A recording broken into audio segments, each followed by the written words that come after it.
অনেকের কাছে আজকে আমি যে এপিসোডটা করতে যাচ্ছি এটাকে অনেকের কাছে আমার ব্যক্তিগত জবাবদিহিতা বলে মনে হতে পারে, কিন্তু আসলে তা নয়। আমি একটু ব্যাখ্যা করলে বুঝবেন। আমাদের এই দেশের রাজনৈতিক দলগুলো আমি অনেকদিন ধরে দেখে আসছি যে রমজান মাসে তারা ইফতারি পার্টির আয়োজন করে। প্রায় সবগুলো রাজনৈতিক দলই রমজান মাসে ইফতার পার্টি করে। দেশের যে সরকার প্রধান তিনিও করেন, রাষ্ট্রপ্রধানও করেন, বিশিষ্ট ব্যক্তিরা তাতে যোগ দেন, আমন্ত্রিত ব্যক্তিরা যোগ দেন, যাদেরকে আমন্ত্রণ করা হয় তারা যোগ দেন। এবং এই ইফতার পার্টিগুলো একটু শান শৌকতের মাধ্যমেই হয়। আমি নিজেও এবছরের রমজানে দুটো ইফতার পার্টিতে আমি যোগ দিয়েছি। আসলে সত্যি কথা বলতে কি, আমাকে এই দুটো পার্টি থেকে দাওয়াত করেছিল, অন্য কেউ দাওয়াত করেনি। আমাকে ইফতার পার্টির দাওয়াত দিলে আমি যাই। ইফতার পার্টি মানে কি ইফতারের দাওয়াত আর কি। রোজা রাখার পরে ইফতার সবাই করে একসঙ্গে। এটা একসঙ্গে আমরা ছোটবেলা থেকেও দেখে এসেছিলাম যে রোজার সময় একসঙ্গে সবাই যতটুকু সম্ভব যারা যারা থাকে, আত্মীয় স্বজন, বন্ধু বান্ধব, পরিচিত, সবাই একসঙ্গে ইফতার করে। তো এরকম আমি দুই জায়গা থেকে ইফতারি দাওয়াত পেয়েছিলাম।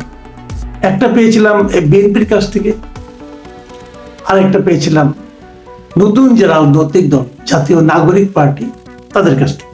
জাতীয় নাগরিক পার্টির ইফতারটা হলো গতকালকে, মানে মঙ্গলবার দিন।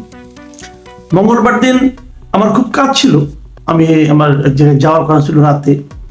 তারপরেও আমি একটু তাড়াহুড়া করে হলেও ওখানে গিয়েছিলাম। এর মধ্যে আমাকে ওনারা অনেকে ফোন করেছিলেন যাতে আমি যাই, তো আমি নিজে গিয়েছিলাম।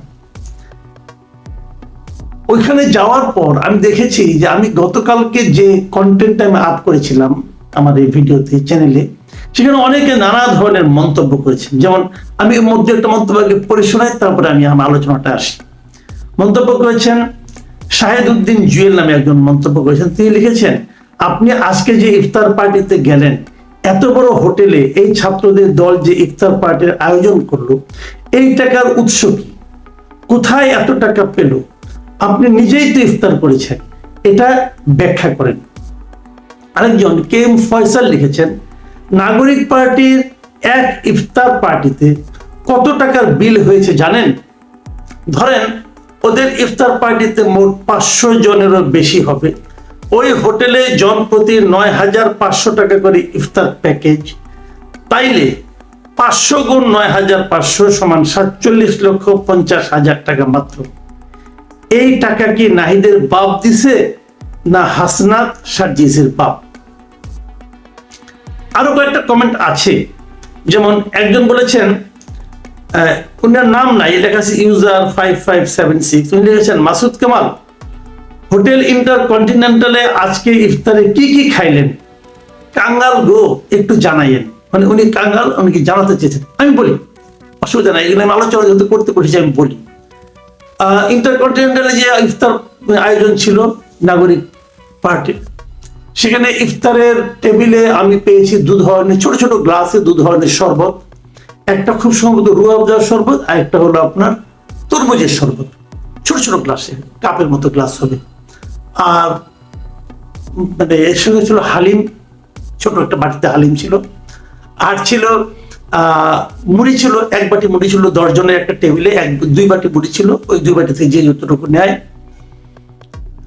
আর প্রত্যেকের প্লেটে ছিল ছোট একটা জিলাপি, একটা বেগুনি, একটা পেঁয়াজু, একটা চপ জাতীয় কিছু একটা ছোট, দুটো খেজুর। আমি যতটুকু মনে করতে পারি এই ছিল ইফতার। এবং আমি ইফতারের প্রত্যেকটা আইটেমে আমি অল্প অল্প করে টেস্ট করেছি, পুরোটা খাইনি, কারণ এগুলো আসলে আমি খুব বেশি একটা ভাজা পোড়া আমাকে খেতে না বলা হয়। তো আমি ভাজা পোড়া অল্প অল্প 1 কামড় 1.5 কামড় করে খেয়েছি সবগুলি। এবং সত্যি কথা বলতে কি, হোটেল ইন্টারকন্টিনেন্টাল হতে পারে, আমি জানি না, কিন্তু প্রত্যেকটা আইটেমই আমার কাছে অতি জঘন্য মনে হয়েছে, খেতে ভালো লাগেনি আমার কাছে। এতে ইন্টারকন্টিনেন্টালের ওনাদের মানে হতে পারে ভালো, একটা কথা বলে না, কুকুরের পেটে ঘি হজম হয় না, হতে পারে সেই কারণে আমি হয়তো ওই মানের খাবারটা বুঝি না। আমার কাছে জিলাপিটা ভালো লাগেনি, পেঁয়াজুটা ভালো লাগেনি, একদমই ভালো লাগেনি পেঁয়াজুটা।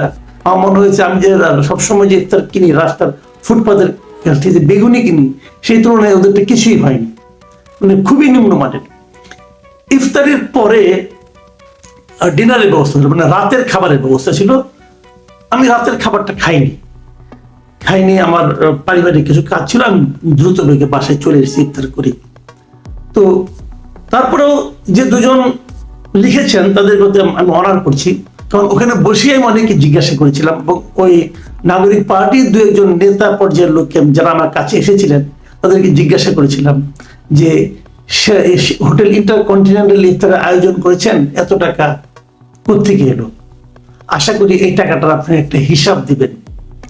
আমরা জনগণ আসলে জানতে চাই। আমি যে দুজন দর্শক আমাকে জানতে চেয়েছেন তাদের প্রতি আমি অনার দেখে বলছি, আমি কিন্তু হিসাবটা ভাই চেয়েছি ওনাদের কাছে। কারণ ওনারা যখন মিটিং করেন আমি সেই মিটিংয়েরও কিন্তু হিসাব চেয়েছিলাম। কাজেই আমি যদি মিটিংয়ের হিসাব চাইতে পারি তাহলে ইফতার পার্টিতে যে ইফতারের খরচের হিসাব চাইবো না, এটা মনে করার কোনো কারণ নেই। তো ওনারা আমাকে বলেছিলেন ভাই এখান থেকে যে কি আপনি আবার এটা নিয়ে কোনো কন্টেন্টে আমাদের প্রশ্ন করবেন? আমি বললাম অবশ্যই করবো, কেন করবো না? কারণ আমার মনে তো প্রশ্নটা আছে। যতক্ষণ পর্যন্ত এই প্রশ্নটা আমি না করবো ততক্ষণ পর্যন্ত আমি নিজেই স্বস্তি পাবো না। আমি অবশ্যই প্রশ্ন করবো, আমি প্রশ্ন করছি। এবং পাশাপাশি দুদিন আগে আমি একটু ফাঁক দিয়ে একটু বলে নিই, দুদিন আগে বিএনপি আমাকে একটা ইফতার পার্টিতে দাওয়াত করেছিল, সেটা ছিল হোটেল ওয়েস্টিন। এবং ওয়েস্টিনের সেই ইফতার পার্টি আমাকে, ওটা বেসিক্যালি কূটনীতিকদেরকে ইফতার পার্টিতে দাওয়াত করা হয়েছিল, তার সঙ্গে কিছু সাংবাদিক, সিনিয়র সাংবাদিককে দাওয়াত করা হয়েছিল, সেখানে আমাকে দাওয়াত করা হয়েছিল, আমি গিয়েছিলাম। ওখানকার খাওয়া হোটেল ইন্টারকন্টিনেন্টালের খাওয়ার চেয়ে কয়েক গুণ ভালো ছিল, খাওয়ার মান ভালো। ওখানে আমি ডিনারটাও করেছিলাম, যারা ওখানে দেখেছে তারা আমি ডিনারটা করেছিলাম। এবং তাদের কাছেও আমি এই প্রশ্নটাই করতে চাই, ভাই আপনাদের ইফতার পার্টিটা কে স্পন্সর করলো, অথবা আপনারা এই টাকাটা কোথা থেকে দিলেন? এটা কি আপনাদের পার্টির তহবিল থেকে দিলেন, নাকি কেউ একজন স্পন্সর করেছে তার টাকা দিলেন? এবং এই ইফতারে আপনাদের কত খরচ হয়েছে এটা আমরা একটু জানতে চাই। আমাকে এর মধ্যে আমার হাতে আরো 2-3টা ইফতারের দাওয়াত আছে, আমি তাদেরকে ওই একই কথা জিজ্ঞাসা করব। এখনই জিজ্ঞাসা করে যাচ্ছি। আমি ইফতারের বিরুদ্ধে যাওয়ার পর, যেমন এবি পার্টি আমাকে ইফতারের দাওয়াত করেছে 18 তারিখে, ওটা অবশ্য কোনো 5 স্টার হোটেল কিনা আমি যাই না, আমি ওখানে কখনো যাইনি, যে হোটেল দাওয়াত করেছে ওখানে আমি কখনো যাইনি, ওটা একটা হোটেল বটে। তো সেখানেও কিন্তু আমি ওনাদের কাছে আগাম প্রশ্ন করছি যে আপনাদের যে ইফতার পার্টি করছেন এত টাকা খরচ করে, এই টাকাটা আপনারা কোথায় পেলেন? আপনাদের নিজস্ব তহবিল? এই তহবিলটা কি করে আসলো? আপনাদের জনগণের পার্টি, কাজে জনগণকে জানান, অসুবিধাটা কি? জানাতে কোনো আপত্তি নাই। কাজে আমি আশা করি ওনারা এই উত্তরটা এর মধ্যে দিবেন, অথবা আমি গেলে আমি যাবো, আমি জানতে চাইব। কাজে আমি জানতে চাইনি এটা যারা মনে করছেন তাদেরকে আমি সবিনয়ে বলছি, ভাই আমি সকালে এক কথা বলা, বিকেলে আরেক কথা বলা লোক নই। যা বলি সকালে বিকালে সবসময় একইভাবে বলি, সবাইকে বলি। আমার যদি কোনো ব্যাপারে প্রশ্ন ওঠে, কোনো সন্দেহ জাগে, আমি যে কাউকে সে প্রশ্নটা করতে পারি, সেই করার মতো সৎ সাহসটা আমার আছে। কাজেই আমাকে নিয়ে সন্দেহ যারা করেন তাদেরকে সবাইকে ধন্যবাদ। আপনাদের এই সন্দেহ জারি রাখবেন, যাতে নাকি পরবর্তী সময়ে আমি জবাব দিতে দ্বিধা না করতে পারি। এখন আমি অন্য প্রসঙ্গটা আসি। সেই প্রসঙ্গটা হলো যে এই যে ইফতারি যে কালচারটা, আমি কিন্তু এই কালচারটাকে অপছন্দ করি না। অপছন্দ করি না কেন?